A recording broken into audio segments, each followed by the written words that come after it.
Hello दोस्तों, स्वागत है आपका इम्प्रेसिव लर्निंग के इस प्लेटफॉर्म पर। तो जैसा कि हम कवर कर रहे थे चंद राजवंश को, और प्रीवियस लेक्चर में हमने चंद राजवंश के कल्याण चंद फोर्थ को समझा था, कल्याण चंद फोर्थ राजा को जाना था। और उसी कल्याण चंद फोर्थ के बाद जो अगला चंद राजवंश का शासक बनता है वह होता है दीपचंद। ठीक है, यह जो दीपचंद था उसने 1747 ईस्वी से 1777 ईस्वी तक शासन करा। यानी कि 1747 ईस्वी से 1777 ईस्वी तक जो शासक रहा उसका नाम था दीपचंद। इसी दीपचंद को अब हम समझ लेते हैं। देखिए, दीपचंद एक ऐसा शासक था जो मंदबुद्धि था। तो सबसे पहला पॉइंट पे यहाँ पर यही बनाता हूं कि दीपचंद क्या था, एक मंदबुद्धि शासक था। ठीक है, तो दीपचंद जो था वो एक मंदबुद्धि शासक था। और जब ये शासक बना, यानी कि जब दीपचंद सत्ता पर बैठा, तो इसका एक संरक्षक बनाया गया। ठीक है, इसी दीपचंद का एक संरक्षक बनाया गया। उस संरक्षक का नाम था शिवदेव जोशी। तो इसके संरक्षक का नाम था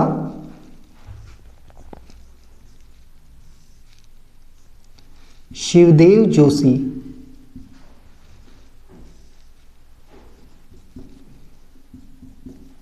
ठीक है, तो इसका संरक्षक था शिवदेव जोशी। दीपचंद शासक था जो एक मंदबुद्धि शासक था, और इसी का एक संरक्षक बनाया गया जिसका नाम था शिवदेव जोशी। अब इसी शिवदेव जोशी को दीपचंद का संरक्षक होने के लिए, जब ये दीपचंद का संरक्षक बना शिवदेव जोशी, तो इतिहासकारों ने इसे कुमाऊं का बैरम खां कहा। तो शिवदेव जोशी को कहा जाता है कुमाऊं का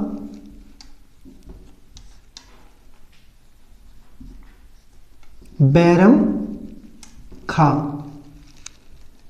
ठीक है, तो कुमाऊं का जो बैरम खां कहा जाता है वो किसे कहा जाता है, वो शिवदेव जोशी को कहा जाता है। और साथ ही साथ मंदबुद्धि होने के कारण जो दीपचंद था, वो दीपचंद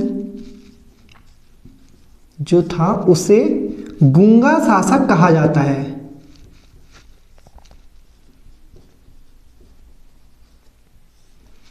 ठीक है, तो जो गूंगा शासक कहा जाता है वो दीपचंद को कहा जाता है, और इसी के संरक्षक शिवदेव जोशी को कुमाऊं का बैरम खां कहा जाता है। अब इस समय, जिस समय दीपचंद शासन कर रहा था, तो वह एक मंदबुद्धि शासक था, जिस कारण जो वास्तविक सत्ता थी, जो वास्तविक शासक था वो शिवदेव जोशी था। तो यहाँ पर जो वास्तविक शासक था 1747 से 1777 तक, वो था शिवदेव जोशी। ठीक है, तो मैं यहां पर लिखते हुए चलता हूं वास्तविक शासक। ठीक है, तो आप समझ गए होंगे कि क्यों वास्तविक शासक 1747 से 1777 के मध्य शिवदेव जोशी था। ठीक है, इसी के बाद जब दीपचंद शासक बना, चंद राजवंश का राजा बना, तो उस समय दो दल हुआ करते थे, जिसमें पहला दल था मेहरा दल। ठीक है, पहला जो दल था वो था मेहरा दल, और जो दूसरा दल इस समय हुआ करता था वो था फड़त्याल दल। फड़त्याल दल। ठीक है, तो दो दल इस समय हुआ करते थे, एक था मेहरा दल और दूसरा जो दल था वो था फड़त्याल दल। अब देखो, यहां पर जो शिवदेव जोशी था, जो वास्तविक शासक था उस समय, वो मेहरा दल से संबंधित था। तो मेहरा दल से जो संबंधित था वो था शिवदेव जोशी। ठीक है, तो शिवदेव जोशी जो संबंधित था वो मेहरा दल से था, और फड़त्याल दल का जो नेता हुआ करता था वह था अमर सिंह रौतेला। अमर सिंह रौतेला। ठीक है, तो मेहरा दल और फड़त्याल दल दो दल थे, जिसमें शिवदेव जोशी जो था वो मेहरा दल से संबंधित था, और फड़त्याल दल का जो नेता हुआ करता था वो अमर सिंह रौतेला था। ठीक है, इसी टाइम पीरियड पर जब शिवदेव जोशी संरक्षक बनता है दीपचंद का, तो अमर सिंह रौतेला क्या करता है, ये विद्रोह शुरू कर देता है। ठीक है, अमर सिंह रौतेला यहाँ पर विद्रोह कर देता है। इसी विद्रोह का सामना होता है चोरगलिया नामक स्थान पर। तो चोरगलिया नामक स्थान पर शिवदेव जोशी द्वारा दबा दिया गया। ठीक है, इसी के बाद एक युद्ध होता है गढ़वाल के सेनापति और कुमाऊं के शिवदेव जोशी के बीच, और उस युद्ध का नाम था तामाडोट का युद्ध। तामाडोट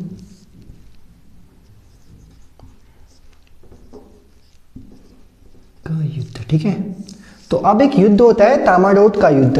देखिए, ये जो युद्ध था वो लड़ा गया था गढ़वाल के सेनापति नरपति गुलेरिया के बीच और शिवदेव जोशी के बीच।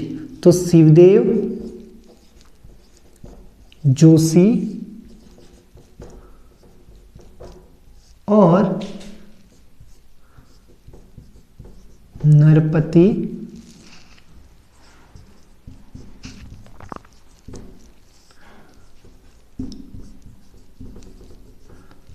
ठीक है, तो शिवदेव जोशी और नरपति गुलेरिया के मध्य एक युद्ध हुआ 1755 ईस्वी में, और ये युद्ध कहलाया तामाडोट का युद्ध।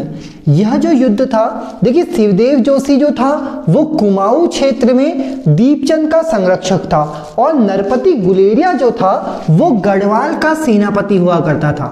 तो गढ़वाल का जो सेनापति था दीपचंद के समय में वो था नरपति गुलेरिया। ठीक है, अब इस युद्ध के बाद जो भारत के इतिहास का सबसे महत्वपूर्ण युद्ध था पानीपत का तृतीय युद्ध, वह भी इसी दीपचंद के टाइम पीरियड पर होता है। तो अब समझ लेते हैं उस पानीपत के तृतीय युद्ध का उत्तराखंड में क्या प्रभाव पड़ा, या फिर उत्तराखंड में किन शासकों ने, किन सेनापतियों ने उस युद्ध में भाग लिया। तो अब जान लेते हैं पानीपत के तृतीय युद्ध में जो दीपचंद के सेनापति थे उनमें किन किन ने भाग लिया था। ठीक है, जो पानीपत का तृतीय युद्ध था वो 14 जनवरी 1761 ईस्वी में हुआ था, और ये जो युद्ध था वो दो शासकों के मध्य लड़ा गया, जिसमें पहला शासक था जो कि एक अफगान था, अफगानी शासक था, वो था अहमद शाह अब्दाली। अहमद शाह अब्दाली। और जो दूसरी साइड थी, जो दूसरा तरफ था, उसमें जो भाग लिया था इस युद्ध में वो थे मराठा। ठीक है, मराठा। तो मराठाओं के बीच और अफगानी सेना के बीच पानीपत का तृतीय युद्ध लड़ा गया 14 जनवरी 1761 ईस्वी में। अब देखो, यहाँ जो अफगानी शासक था वो अहमद शाह अब्दाली था, और मराठा की तरफ से जो लड़ रहा था वो मराठा सेनापति सदाशिव राय भाऊ था। ठीक है, तो सेनापति जो था वो थे सदाशिव राव भाऊ। ठीक है, तो दो अहमद शाह अब्दाली और सदाशिव राव भाऊ के बीच एक युद्ध हुआ जिसे हमने पानीपत का तृतीय युद्ध कहा। अब देखिए, अब जो दीपचंद था उसके जो सेनापति थे, दो सेनापतियों ने पानीपत के तृतीय युद्ध में भाग लिया, और वो दो सेनापति थे हरिराम और बीरबल नेगी। तो दीपचंद के दो सेनापति, जिसमें से पहला सेनापति था हरिराम और दूसरा सेनापति था बीरबल नेगी। तो बीरबल नेगी और हरिराम ने जो साथ दिया था वो पानीपत के तृतीय युद्ध में अहमद शाह अब्दाली का साथ दिया था।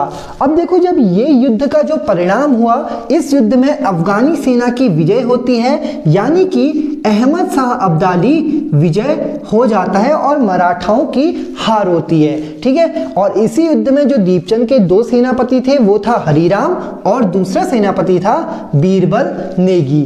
ठीक है, अब देखो, यही जो दीपचंद था इसकी पटरानी जो थी, जो इसकी रानी थी, उसका नाम था श्रृंगार मंजरी।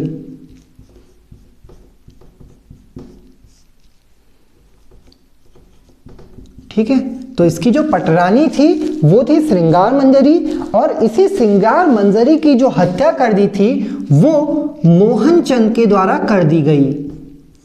तो मोहनचंद ने क्या करा, इस श्रृंगार मंजरी की हत्या कर दी, और साथ साथ जो शिवदेव जोशी था और दीपचंद था उनको भी बंदी बना लिया। तो शिवदेव जोशी और दीपचंद, इन दोनों को इसने बंदी बना लिया और चंद राजवंश का अगला शासक ये स्वयं बन गया। तो मोहनचंद जो रहा था वो चंद राजवंश का अगला शासक रहा था, जो 1777 ईस्वी में श्रृंगार मंजरी की हत्या करके और शिवदेव जोशी और दीपचंद को कैद में डाल के शासक बन जाता है। तो इसके बाद जो हम अगला शासक कवर करेंगे वो कवर करेंगे मोहनचंद को, जो 1777 ईस्वी में चंद राजवंश का एक शासक बनता है। तो चलिए समझते हैं मोहनचंद के बारे में। चंद के बाद जो अगला शासक बना चंद राजवंश का वह था मोहनचंद, जिसने 1777 ईस्वी को दीपचंद को और शिवदेव जोशी को कैद करके शासक बनता है और 1777 ईस्वी से 1779 ईस्वी तक इसका शासनकाल रहता है। देखिए सबसे पहले जब ये शासक बनता है 1777 ईस्वी में, तो ये शिवदेव जोशी की हत्या करवा देता है। तो सबसे पहले ये शिवदेव जोशी की हत्या करवा देता है और जो दीपचंद था, जो इससे पूर्व का शासक था, उसे ये बंदी बना लेता है। साथ ही साथ यह हर्षदेव जोशी को भी बंदी बनाता है। हर्षदेव जोशी को बंदी बना लेता है। ठीक है, अब देखिए जो हर्षदेव जोशी था वो दीपचंद के समय काल में एक दीवान के पद पर नियुक्त रहता है और इसी हर्षदेव जोशी को कहा जाता है कुमाऊं का चाणक्य। कुमाऊं का चाणक्य कहा जाता है। तो कुमाऊं का चाणक्य किसे कहा जाता है, अगर आपका ये क्वेश्चन बने तो उसका राइट आंसर हो जाएगा हर्षदेव जोशी को कुमाऊं का चाणक्य कहा जाता है। अब देखिए अब होता क्या है, अब गढ़वाल के दो शासक अपनी संयुक्त सेना बनाते हैं और कुमाऊं पर आक्रमण कर देते हैं। तो इसी के टाइम पीरियड पर 1789 ईस्वी में एक आक्रमण होता है गढ़वाल के शासकों का, जिसमें जो शासक रहा था वो ललित शाह और प्रद्युमन शाह रहे थे। ठीक है, तो ललित शाह और प्रद्युमन शाह जो थे वो गढ़वाल के शासक थे, गढ़वाल में इनका शासन चल रहा था और कुमाऊं का जो शासक था वो मोहनचंद रहा था। तो ललित शाह और प्रद्युमन शाह क्या करते हैं, इस कुमाऊं के शासक मोहनचंद पर आक्रमण करते हैं। मोहनचंद पर आक्रमण करते हैं। तो इसी के पश्चात ललित शाह और प्रद्युमन शाह और मोहनचंद के बीच एक युद्ध होता है जिसे हम कहते हैं बगवाल पोखर का युद्ध। बगवाल पोखर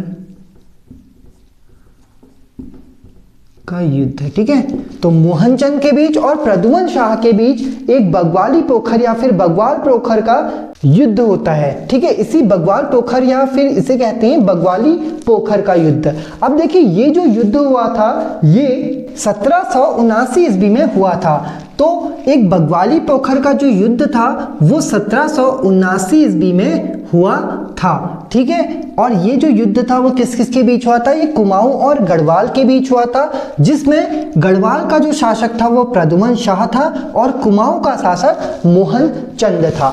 अब देखिए जब प्रद्युमन शाह और मोहनचंद के बीच बगवाली पोखर का युद्ध होता है तो इस युद्ध में हार हो जाती है मोहनचंद की और अगला शासक जो बनता है वो प्रद्युमन शाह बन जाता है। लेकिन प्रद्युमन शाह जब शासक बनता है तो ये स्वयं को प्रद्युमन शाह न कहकर प्रद्युमन चंद कहता है।